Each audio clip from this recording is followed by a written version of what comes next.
thing work. So achieving balance, also known as self-care. Here's the thing, if you cannot achieve balance, you may not have a business. It's that important.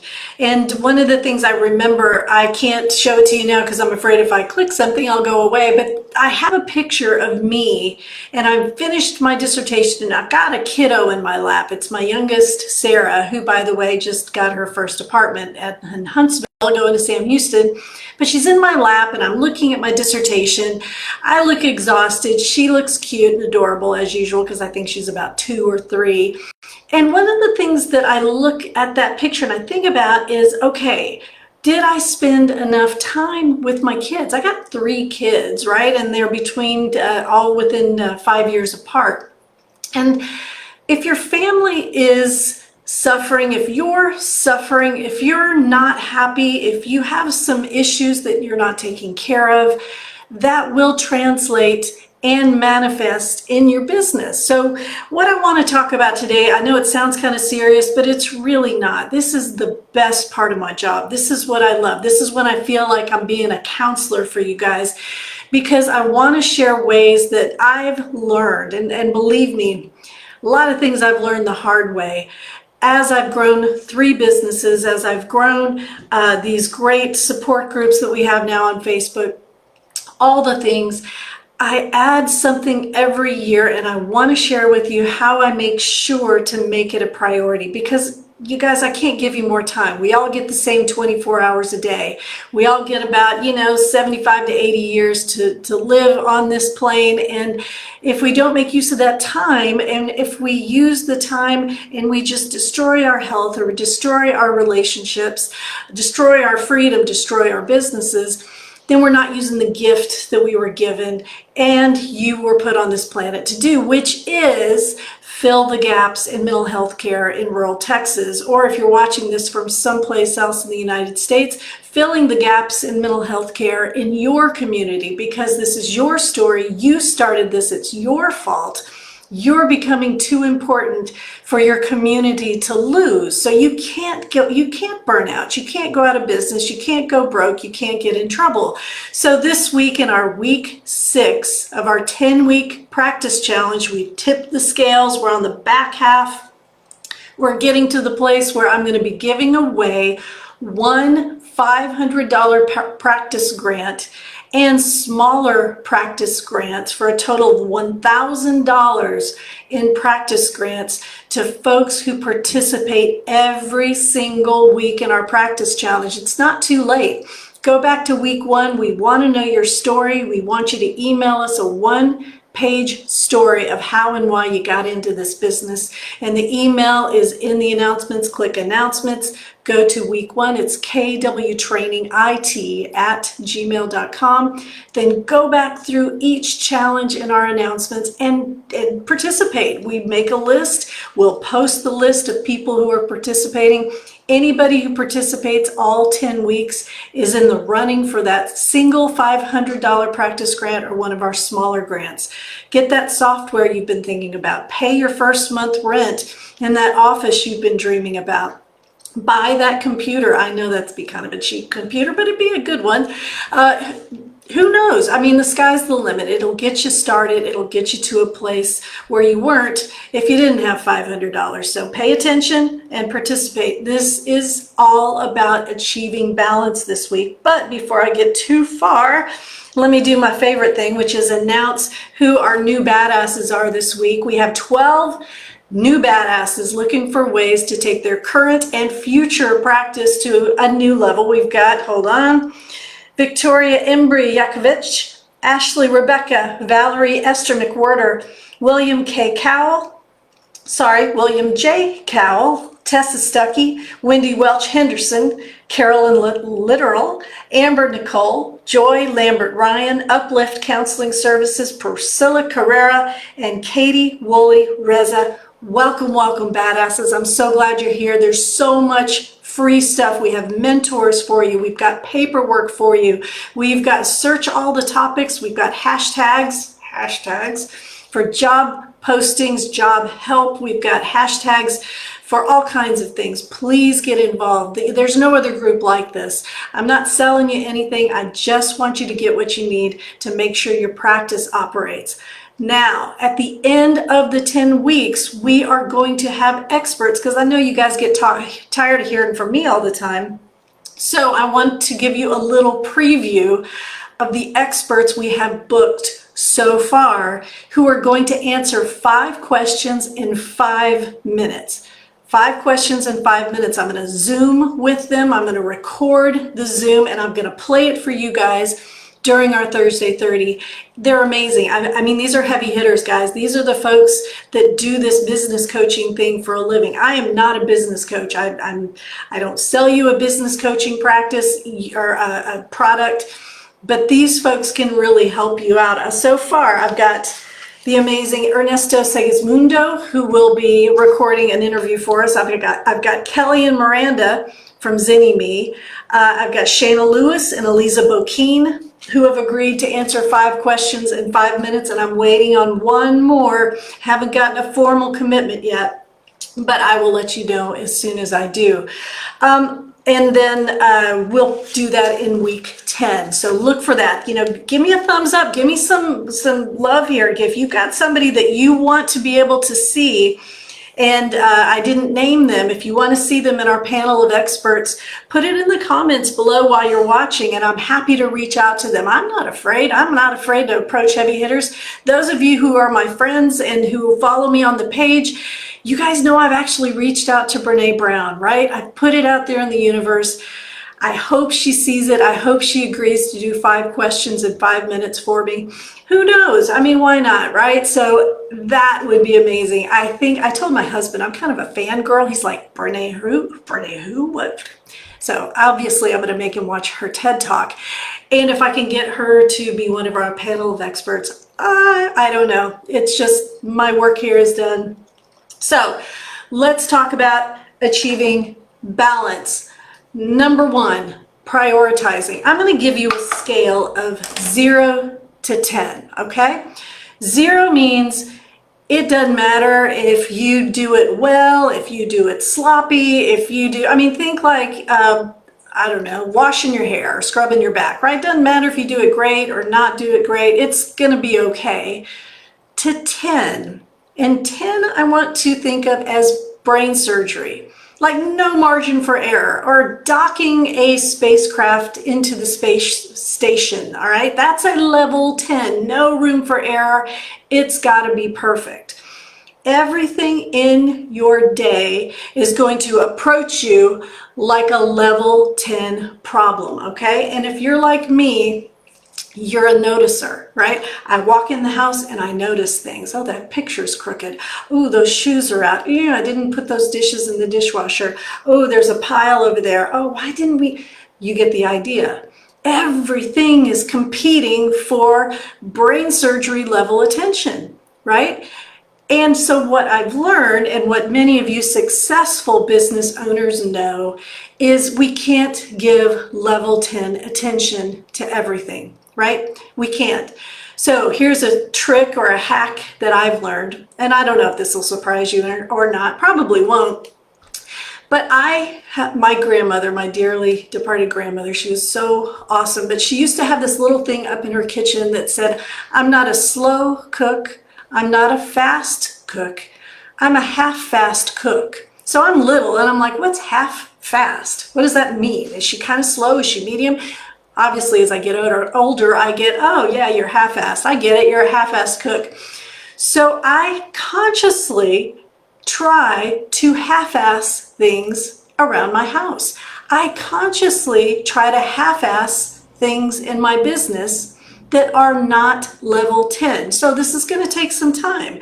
You're going to go into your business and you're going to say, okay, what's a level 10? Obviously, HIPAA, protected health information, your books, your accounting, your taxes.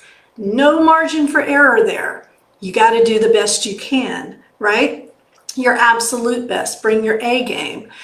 Your marketing, okay, sometimes I'm a little half-assed. I put out an ad 2 weeks ago that had a grammatical error. I paid for the ad. I still sold courses. It still went out there. I corrected it as soon as I could, right? But if I had spent level 10 time on it, would it have been better? Of course it would have. But did I do other things that were more important? Yes. So there's a principle that goes something like this: 20% of your effort earns, I think 80%, or gives you 80% return, right? So in other words, 80% of what you're doing right now doesn't give you a return on it, right? Straightening the picture, putting the dishes in the sink, picking up the shoes. Yes, it's good. Don't stop doing it.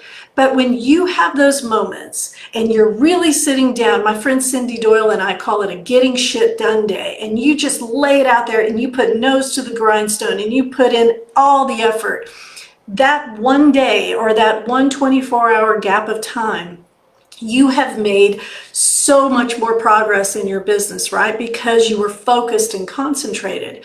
We multitask and we lose brain power.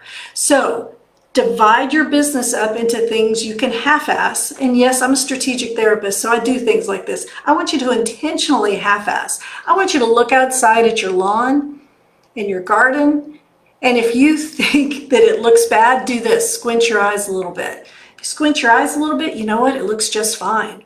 And I want you to look out in your living room, right? And I want you to see the messes, and then I want you to go over and close the door. Now, I want you to get to work, all right? So number one thing in achieving balance is to prioritize. Everything cannot be a level 10 brain surgery, no room for error thing.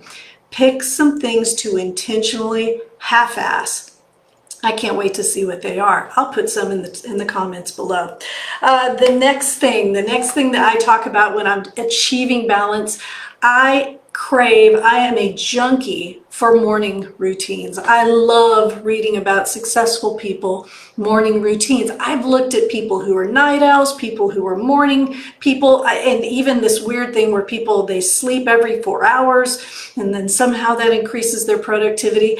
I'm a morning person, so I look at morning routines. I am toast at 10 p.m. I mean, if I'm not asleep, I'm close to it at 10 p.m. So morning, I love morning, right? 4 o'clock in the morning, my happy place. It's quiet. I got my coffee. Beautiful. In fact, I can't wait to go to sleep and see 4 o'clock in the morning again. I love it so much, right? Because I'm very productive. But what I've done over time is I've read books, I have looked at podcasts, read blogs about morning routines, successful morning routines, because I want my 20% effort. If I've only got 2 hours in a day to get shit done, and I've decided what I'm going to half-ass, well, then I've got 2 or 3 things I've got to knock out of the park. And in order to do that, I have to have uninterrupted time. If I have less than 2 hours, forget about it. I might as well be mailing letters or licking stamps or something. If I have to get shit done in level 10 arena of my business, then I've got to have uninterrupted time. So look at your day, look at your calendar. I know this sounds like time management. Go back and look at the Thursday 30 last week where we talked about things like the Pomodoro technique and Parkinson's principle, creating these false deadlines. But it starts with deciding that you have to have part of your day that no one else gets. You got to be mean about it. My husband used to call it business bitch. He was being nice. He actually taught me how to do it because I had 0 boundaries. And he's like, honey, you got to have business bitch so that you're getting people out of your space when you're trying to get work done. So that's been one of the keys to my success, because as a mom of 3, those morning hours, that's the only time I could get stuff done uninterrupted anyway, right? I've got kids sleeping through the night. I don't have a high schooler. Back in the Woodlands, Texas, high schoolers had to wake up at 5. So I still had like junior high, elementary, and daycare. 2 to 3 hours in the morning, golden hours. Love those. So finally, I want to share something with you that I've been able to do intentionally. This year was the first time I really did it. And it's been on my intentions sheet, my vision board, my goal sheets for years. And that is a sabbatical. I have always wanted to take a sabbatical. And it's tempting to like sign up for something or go to, a retreat that's guided, but I really wanted something where I could be by myself, I could be in nature, I could have the books that I love to read and just really sit, deconstruct, and reconstruct my business. And I finally did it this year. I found the recipe for an amazing sabbatical. And my ultimate goal is to do it once a quarter. For 2021, I'm going to shoot for twice a year. I just finished one in Maine. I have a little RV. It's 20 feet. It's just room for me. And my husband, he came and he chauffeured me there, and then he left and he came back and chauffeured me home because he's a great guy.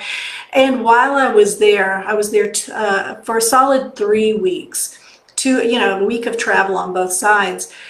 A recipe for an amazing sabbatical has to be, one, bring the books you love to read. Bring something that is an Agatha Christie novel. Bring something that's just maybe some brain candy for you. Bring books that help you dive deeper into things you've been wanting to learn about. So for me, I always want to know more about marketing. I want to know about selling the invisible, selling a service, helping people want the thing that I'm selling. So I had a new book that I read this time called Friction. Great book, loved it. It really is up to date and helped me understand marketing a whole lot better. Next, I created space for myself to have a daily meditation and yoga practice. Now, I didn't spend hours on it, but I picked a book that I loved from the past by Richard Rohr called The Universal Christ. I sat in my chair, I read a chapter each morning. I would stretch and I would meditate.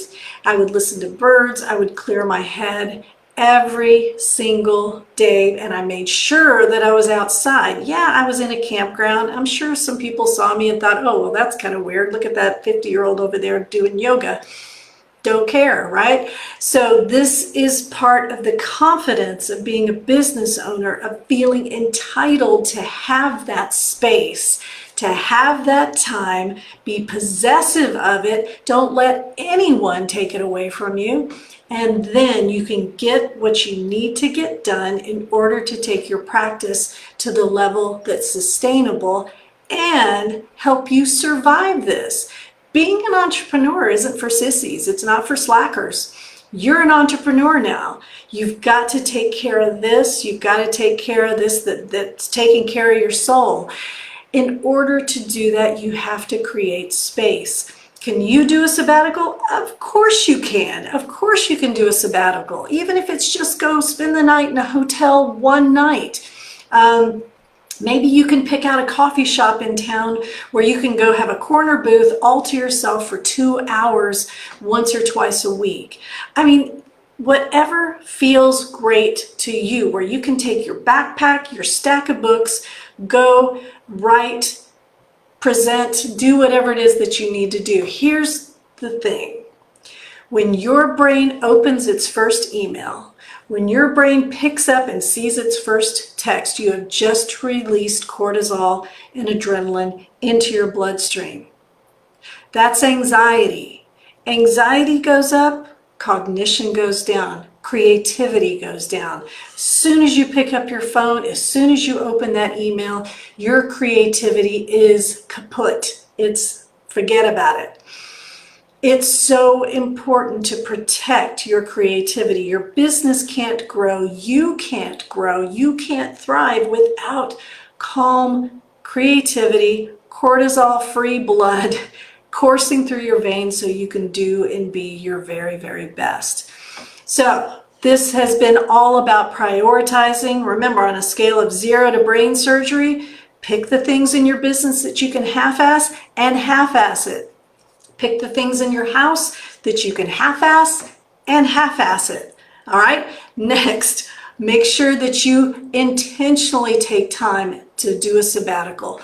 Take some time, and if you have a morning routine, if you have an evening routine, fight for it. Tell family members they are not allowed in your morning routine. Read about it. Google morning routine. Find one. Stick with it. If you have kids, if you have partners, if you have living situations with roommates, You have to do this if you're going to be successful. Remember, your story got you into this. It's your fault. You are too important to lose to things like going broke, burning out, not knowing the rules, and giving up, right? Counselors for life, we've got to be in this for the long haul. We have to fill the gaps in mental health care in the communities in rural Texas. If you're watching this somewhere else, fill the gaps in mental health in your community and stick with us. Pick the free stuff, go to announcements, participate in the practice challenge, go to resources, click media, click videos, click paperwork, get the free things that you need to make your practice a success. Thank you guys for watching. This is Dr. Kate Walker, and this has been your Thursday 30. I will see you guys next week.